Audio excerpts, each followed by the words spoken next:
पहली बात तो सरपंच बना तो ये आदमी अमीर है, और सरपंच बनने के बाद तो आदमी और अमीर हुआ। तो दादाजी वापस कहते हैं, अरे 3 बार सरपंच बन गया, पिछले 3 बार जो सरपंच रहा वो बर्बाद हो गया, उनके पास बाद में पैसे नहीं बचे। इसलिए अब आप सुनते होगे, एक बार सरपंच मतलब बोलेरो, दूसरी बार सरपंच मतलब स्कॉर्पियो, तीसरी बार सरपंच मतलब फॉर्च्यूनर। सुप्रीम कोर्ट में जज जो पहले से जज है उनकी रिश्तेदारी बनते हैं, मोटी बात ही करते हैं, इतनी बड़ी बातें क्यों करनी।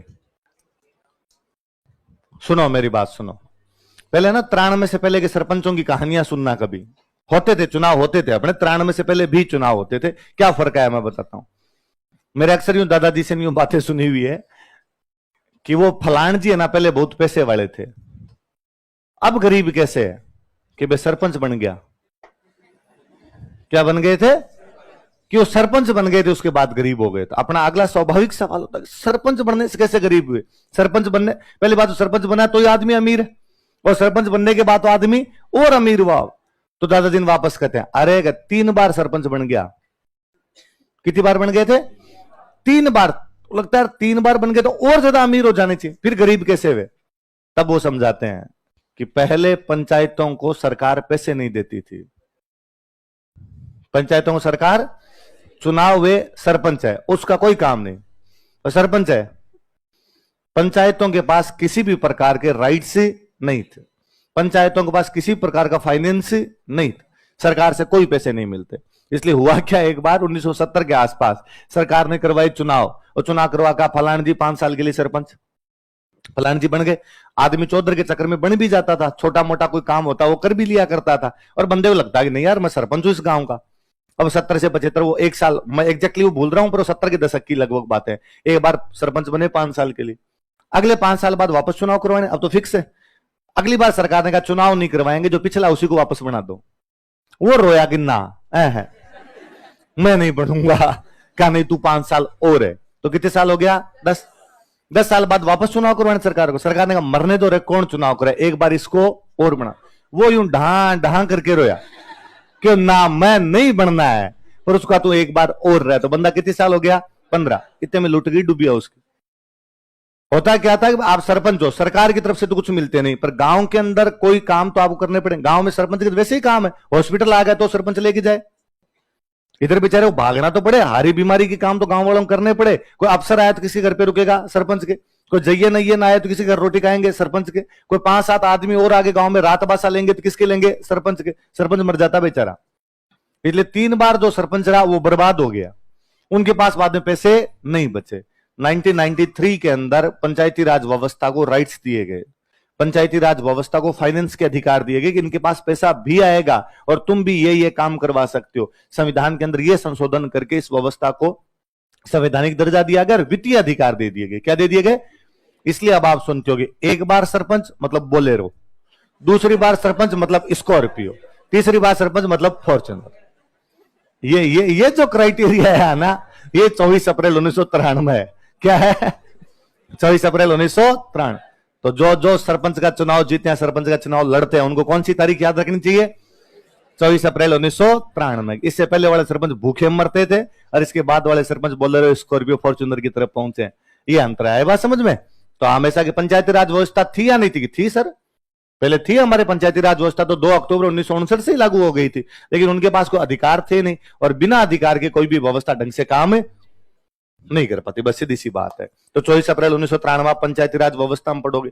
24 अप्रैल 1993 अपने और पढ़ते हैं कि 24 अप्रैल 1993 को अपने सुप्रीम कोर्ट का एक बहुत अच्छा जजमेंट है, केशवानंद भारती। कौन सा जजमेंट है? केशवानंद भारती वाला जजमेंट है। हुआ क्या था कि जब अपना देश आजाद हुआ, संविधान बना तो राइट्स दिए गए, फंडामेंटल राइट्स, मूल अधिकार, और मूल अधिकार में एक अधिकार दे दिया संपत्ति का अधिकार। क्या दे दिया? Right to property. जिस आदमी के पास जो प्रॉपर्टी है उसी के पास रहेगी। लेकिन बाद में सरकार के दिमाग में है कि यार किसी आदमी के पास तो प्रॉपर्टी है, 5000 बीघा जमीन पड़ी है, और किसी आदमी के पास जमीन है ही नहीं। असमान वितरण, इनइक्विलिटी है डिस्ट्रीब्यूशन के अंदर, कई लोगों के पास में जमीन ज्यादा और कई लोगों के पास जमीन नहीं। तो सरकार ने कहा कि right to property fundamental right नहीं है, और फंडामेंटल राइट से हटा के उसको केवल लीगल राइट बना दिया। कैसा राइट बना दिया? लीगल राइट बना दिया। अब वो फंडामेंटल राइट नहीं, फंडामेंटल राइट नहीं इसका मतलब सरकार कभी भी जमीन छीन सकती है, और सरकार ने छीनी सरकार ने कहा साहब एक आदमी से अधिक जमीन नहीं रख सकता, इसलिए जिनके पास जमीनें ज्यादा हमें दो रहे। और सरकार ने जमीनें लेनी शुरू कर दी। सरकार ने जमीनें लेनी शुरू की तो लोग गए कोर्ट के अंदर, और कोर्ट में बहस इस बात पर हुई कि क्या right to property fundamental right है या नहीं। एक तो यह बहस थी। फिर दूसरी बहस इस बात की थी कि क्या सरकार के जब जी में आए या पार्लियामेंट के जब जी में आए वो संशोधन कर सकती है क्या?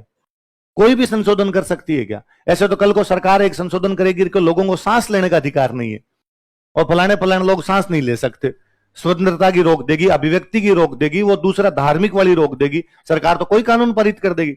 तो बहस का मुद्दा ही मुड़ गया कि क्या पार्लियामेंट चेंज कर सकती है या पार्लियामेंट चेंज नहीं कर सकती। और ये डिबेट लंबी चली। आप पॉलिटी पढ़ोगे तो पढ़ोगे उसमें, कभी कोर्ट कहता है कि कर सकती है, कभी कोर्ट खुद ही थोड़े दिन में कहता है कि नहीं कर सकती। अपने एक तो कोर्ट का नहीं समझ में आता है वो चाहता क्या है।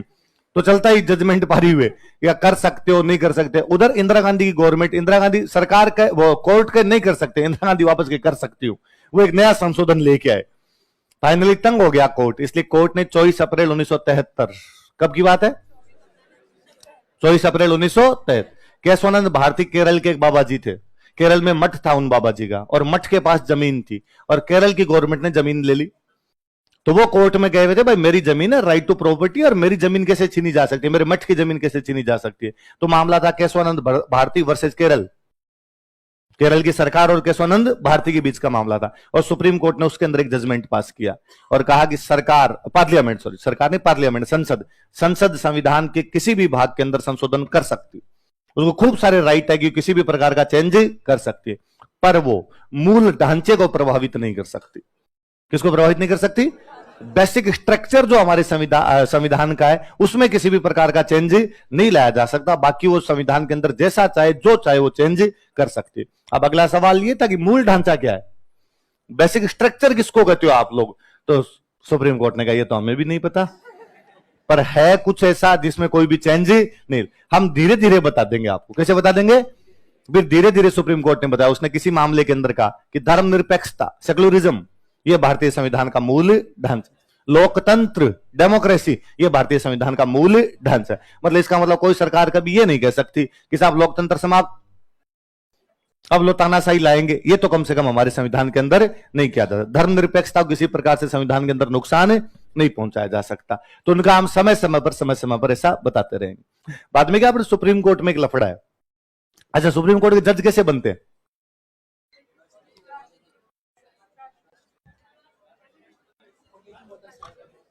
राष्ट्रपति बनाता है, कॉलेजियम होती है। अच्छा, कॉलेजियम में भी कौन बनता है? तो सीनियर जो जज होते हैं वो बन जाते हैं। ये अच्छा, आप बन सकते हो? कभी नहीं बन सकते। क्यों? आप में से कोई आदेश लग जाए बाद में बन जाए सुप्रीम कोर्ट का जज? हाँ, हमारे सुप्रीम कोर्ट के जजों वाला मामला बेहद पेचीदा है। सुप्रीम कोर्ट में जज जो पहले से जज है उनकी रिश्तेदारी बनते हैं। इसलिए भारत में आज दिन तक सुप्रीम कोर्ट में जितने जज बने हो भारत के 35 परिवारों के लोग हैं। सुप्रीम कोर्ट के जज ये बताते हैं कि सुप्रीम कोर्ट का जज कौन बनेगा।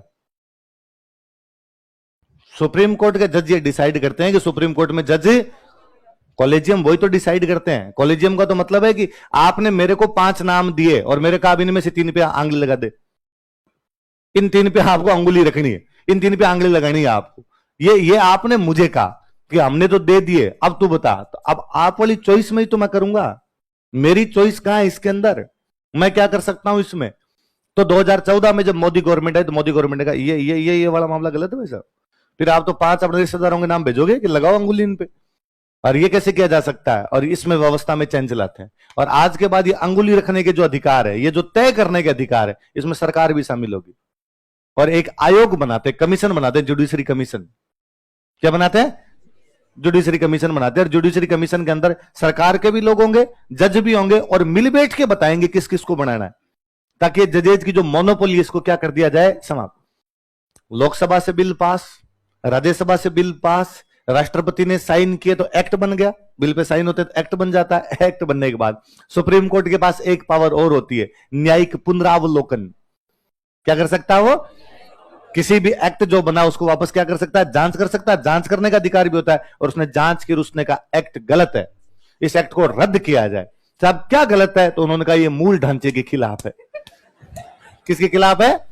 सर ये मूल ढांचा क्या का? न्यायपालिका की स्वतंत्रता, फ्रीडम ऑफ जुडिशरी अपने आप में बेसिक स्ट्रक्चर है, और जुडिशरी की फ्रीडम को आप किसी प्रकार से प्रभावित नहीं कर सकते। अरे कहा सर फिर आपकी तो मोनोपोली हो रही है इसके अंदर, सरकार के लोग तो लड़ने पड़ेंगे। जुडिशरी ने वापस कहा कि मतलब आप क्या चाहते हो कि वह मंत्री बैठकर बताएगा कि जज कौन बनेगा जिस मंत्री पर खुद पर भ्रष्टाचार का मुकदमा है। सरकार के लोग आएंगे तो कौन आएंगे? मंत्री। मंत्री जी बैठ के बताएंगे कि मेरे वाला मामला कौन सा जज करेगा, क्योंकि मंत्री जी पर खुद पर भ्रष्टाचार के 3 मामले हैं।